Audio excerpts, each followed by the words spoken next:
हाय ब्रिस्कत this side. I hope कि आप लोग बढ़िया होंगे और आपका ट्रेडिंग भी बहुत बढ़िया चल रहा होगा। इस वीडियो पे क्लिक करने का मतलब है कि आप अभी भी ऐसे स्टॉक्स नहीं सेलेक्ट कर पा रहे हैं जिसमें कि आप इंट्राडे ट्रेडिंग कर पाएँ। तो ये वीडियो देखने के बाद आपको पूरी तरह से आइडिया हो जाएगा कि आप किस तरह से अपना एक वॉच लिस्ट तैयार कर सकते हैं जिसमें कि आप इंट्राडे ट्रेडिंग कर सकें। ये वीडियो थोड़ा सा लंबा हो जाएगा क्योंकि इसमें मैंने प्रॉपर एक वॉच लिस्ट तैयार करके दिया है, लेकिन ये वन टाइम प्रोसेस होगा। अगर आप एक बार उन स्टॉक्स को सेलेक्ट कर लिए तो इन फ्यूचर आपको बार बार स्टॉक नहीं सेलेक्ट करना पड़ेगा। आई थिंक आप लोगों ने भी बहुत सारे ऐसे वीडियोस देखे होंगे जिसमें कि लोग बताते हैं कि आप ये स्क्रीनर यूज़ करिए या फिर एनएससी के साइट से एक पीडीएफ डाउनलोड करिए, उसे किसी एक्सेल सीट में पेस्ट करिए, फिर वहाँ कुछ फार्मूला और एल्गो लगा के कुछ स्टॉक्स को फिल्टर करिए। बट टू बी ऑनेस्ट ये कोई मेथड काम नहीं आता। मैंने भी बहुत सारे ऐसे मेथड ट्राई किए हैं। मैं पिछले 3-4 सालों से एक सिंपल प्रोसेस फॉलो कर रहा हूँ जिसमें कि जो सेलेक्टेड स्टॉक्स होते हैं वो थोड़े कम रिस्की होते हैं as compare to other stocks. मैंने इस वीडियो में प्रॉपर वॉच लिस्ट तैयार करके दिया है एंड आई नो कि इस वीडियो को देखने वाले बहुत सारे ऐसे लोग होंगे जिनका कैपिटल बहुत छोटा होगा। तो ये वीडियो मैंने उन लोगों को ध्यान में रखते हुए बनाया है और इस वॉच लिस्ट में मैंने ऐसे स्टॉक्स को सेलेक्ट किया है जो कि 200 से लेके 1000 के अराउंड होंगे और कुछ स्टॉक्स ऐसे हो सकते हैं जो कि 1500 के अराउंड होंगे। इस वॉच लिस्ट में हम इन टोटल 15 से 20 स्टॉक को सेलेक्ट करेंगे और उन्हीं स्टॉक्स को यूज करेंगे इन फ्यूचर इंट्राडे ट्रेडिंग के लिए। आप इंट्राडे के लिए स्टॉक नहीं सेलेक्ट कर पा रहे हैं, उसके पीछे का सबसे बड़ा रीज़न यही है कि हमारे इंडियन स्टॉक मार्केट में लगभग 5 से 6 हज़ार कंपनियां लिस्टेड है और आप ये चाहते हैं कि जो भी 5 से 6 हज़ार कंपनियां हैं उनमें से जो भी स्टॉक ब्रेकआउट दे वो सारी कंपनियां आपके वॉच लिस्ट में हो, जिससे कि आपका वॉच लिस्ट बहुत बड़ा हो जाता है और फिर आप उसमें से फिल्टर नहीं कर पाते हैं कि किस स्टॉक में आप ट्रेड करेंगे। तो मैं आपको बता दूं कि आपके पास इन टोटल 10 से 20 कंपनियां होनी चाहिए जिनमें कि आप इंट्राडे ट्रेडिंग करेंगे, क्योंकि हर कंपनी का चार्ट एक अलग तरह से बिहेव करता है और आप हर कंपनी के चार्ट को नहीं ऑब्जर्व कर सकते। और अगर आपके पास 10 से 15 कंपनियां या 20 कंपनियां होंगी तो उनके चार्ट को अगर आप डेली एनालाइज करेंगे तो उसके बिहेवियर को आप समझ पाएंगे और उसके अकॉर्डिंग उसमें आप ट्रेड ले सकते हैं। एक और जो गलती देखने को मिलती है वो ये होती है कि आप डे के टॉप गेनर्स या टॉप लूजर्स को देखते हैं और उसमें आप अपना बाय और सेल पोजीशन बनाते हैं, जो कि बहुत ही इरेलीवेंट तरीका है। क्योंकि क्या आपको लगता है कि जो कंपनी 5 से 10% मूव दे चुका है वो सेम डे में कुछ 5 या 10% और मूव देगा? मुझे नहीं लगता है। और ऐसे कंपनी में अगर आप बाय या सेल की पोजीशन बनाते हैं तो ज़्यादा चांसेस यही है कि या तो प्राइस एक रेंज में मूव करेगा या फिर आपके ट्रेड के अगेंस्ट में मूव दे देगा। तो चलिए आपको स्क्रीन पर ले चलता हूँ और वॉच लिस्ट तैयार करने का प्रोसेस बताता हूँ।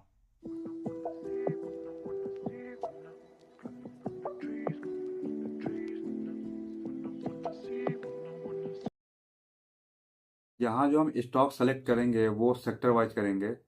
जैसे निफ्टी के जो 5 या 6 सेक्टर होंगे उनमें से हर सेक्टर में से 2 से 3 स्टॉक को सेलेक्ट करेंगे जिनमें से एक मिनिमम स्टॉक वैसा होना चाहिए जो कि निफ्टी के अंडर आता हो और दो वैसे हो सकते हैं जो कि उस सेक्टर के हों, जो कि अच्छा वॉल्यूम हो और उसमें लिक्विडिटी हो। तो स्टॉक को सेलेक्ट करने के लिए हमारा एक क्राइटेरिया होगा। क्राइटेरिया, स्केच को थोड़ा कम करते हैं। पहला क्राइटेरिया होगा हमारा avoid low volume stock, low volume stocks. दूसरा होगा अवॉइड पेनी स्टॉक्स और तीसरा हो जाएगा avoid expensive stocks. Low volume के स्टॉक्स को अवॉइड करने के पीछे का एक रीज़न ये है कि इसमें लिक्विडिटी नहीं मिलेगी और इसमें प्राइस ज़्यादा मूव नहीं करता है। और पेनी स्टॉक्स को अवॉइड करने का एक मेन रीज़न है कि इसमें कोई भी होता है जो थोड़े बड़े प्लेयर्स होते हैं वो इन स्टॉक्स को इजीली मैनिपुलेट कर सकते हैं और प्राइस को अपने अकॉर्डिंगली इधर से उधर लेते जाएंगे, जिनमें कि प्राइस सेक्शन बिल्कुल काम नहीं करता है। और तीसरा होगा अवॉइड एक्सपेंसिव स्टॉक्स। इसमें कि हमको परसेंटेज रिटर्न ज़्यादा नहीं मिलता है और इसमें एसएल मैनेज करना थोड़ा मुश्किल हो जाता है। इन तीनों क्राइटेरिया को ध्यान में रखते हुए हम अपने लिए स्टॉक सेलेक्ट करेंगे। पहले हम सेक्टर्स के नाम नोट कर लेते हैं जिनमें कि हम 2 या 3 स्टॉक्स को सेलेक्ट करेंगे। तो पहला हो जाएगा हमारा बैंकिंग सेक्टर, बैंकिंग। दूसरा हो जाएगा आईटी सेक्टर, तीसरा हो जाएगा फाइनेंस सेक्टर। चौथा हो जाएगा ऑयल एंड गैस। पांचवा हो जाएगा ऑटो सेक्टर। और छठा हो जाएगा हेल्थ सेक्टर।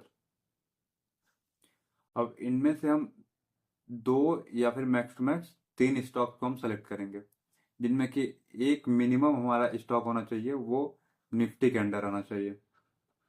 और इसी एक स्टॉक के अराउंड हम एक या दो ऐसे स्टॉक को सेलेक्ट करेंगे जो कि ज़्यादा एक्सपेंसिव ना हो और वॉल्यूम उनमें अच्छा हो। तो अगर हम हर सेक्टर से तीन स्टॉक को सेलेक्ट करते हैं और छह सेक्टर हैं, तो हमारे पास इन टोटल हो जाएगा 6 × 3 18 स्टॉक्स हो जाएंगे। तो हमारे लिए इंट्राडे के लिए 18 स्टॉक भी काफ़ी ज़्यादा हो जाएंगे। तो इसके लिए हम एक सिंपल सा प्रोसेस फॉलो करेंगे।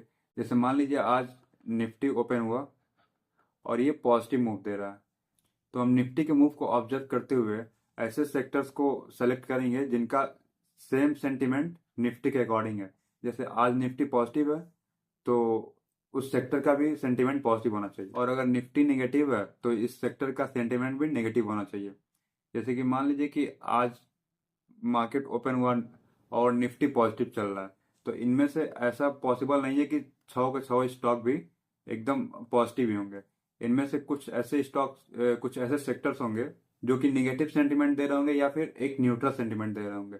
तो हमें उन सेक्टर्स को पिक करना है जो कि पॉजिटिव सेंटिमेंट शो कर रहे हैं।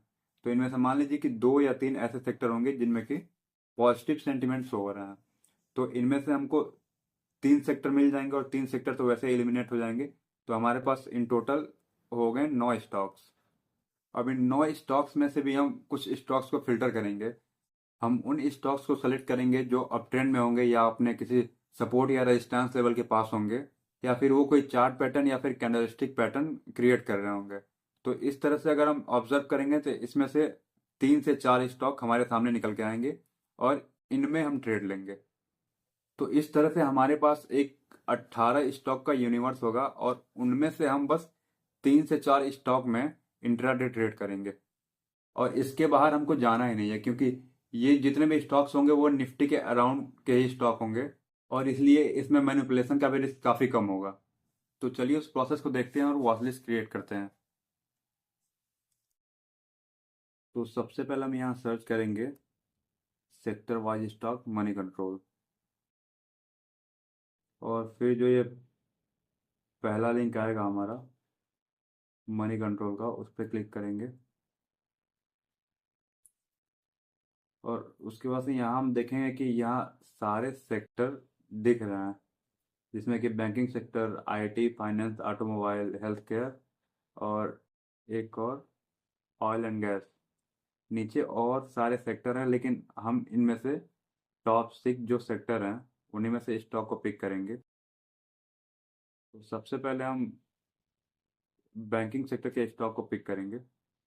इसके लिए इस पर हम क्लिक करेंगे और फिर यहाँ देखेंगे कि सबसे पहले दिखा रहा है एच डी एफ सी।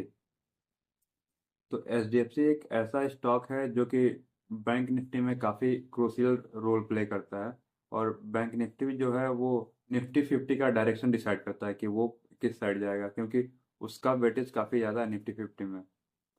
तो इसके लिए हम इसमें पहले एच डी एफ सी को ऐड करेंगे, क्योंकि हमारा ये क्राइटेरिया था कि उसमें एटलीस्ट एक स्टॉक ऐसा होना चाहिए जो कि निफ्टी 50 के अंडर आता हो। तो एक H D F C bank हो जाएगा, और दूसरा हमारा ऐसा स्टॉक होगा जो कि 1000 के अराउंड हो, तो इसमें हमारा एस बी आई आ जाएगा। और तीसरा एक ऐसा स्टॉक होगा जो कि 200 से लेके 500 के बीच में हो, तो इसमें हम कर सकते हैं बैंक ऑफ बड़ौदा को। तो इसमें इन टोटल हमारे स्टॉक हो गए H D F C bank, S B I और बैंक ऑफ बड़ौदा। तीन स्टॉक्स हो गए। फिर हम देखेंगे आईटी सेक्टर को।